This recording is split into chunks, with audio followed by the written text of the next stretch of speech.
കോടതിയെ സമീപിച്ച പുരാവസ്തു തട്ടിപ്പ് കേസിലെ പ്രതി മോൻസൺ മാവുങ്കൽ പോക്സോ കേസിലെ ശിക്ഷാവിധി മരവിപ്പിച്ച് ജാമ്യം നൽകണമെന്നാണ് ആവശ്യം. തൗഫീഖ് അസ്ലമുണ്ട് വിവരങ്ങൾ നൽകാനായി. തൗഫീഖ്, ഏറെ ചർച്ച ചെയ്ത ഒരു കേസ് കൂടിയാണ് മോൻസൺ മാവുങ്കലിന്റെ പുരാവസ്തു തട്ടിപ്പ്. ഇതിപ്പോൾ മോൻസൺ മാവുങ്കലിന്റെ ആവശ്യം എന്താണ്? ജിൽസി വീട്ടുജോലിക്കാരിയുടെ പ്രായപൂർത്തിയാകാത്ത മകളെ പീഡിപ്പിച്ച കേസിലെ ശിക്ഷാവിധി മരവിപ്പിച്ച് ജാമ്യം നൽകണമെന്ന് ആവശ്യപ്പെട്ടുകൊണ്ടാണ് ഇപ്പോൾ മോൻസൺ മാവുങ്കൽ സുപ്രീം കോടതിയെ സമീപിച്ചിരിക്കുന്നത്.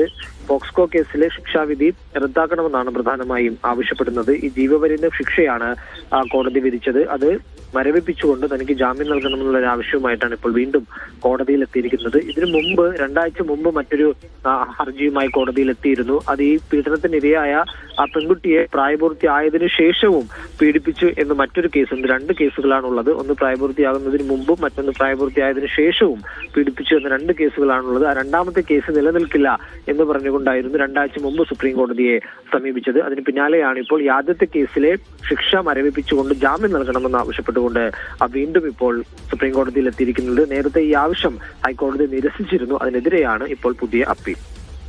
ശരി.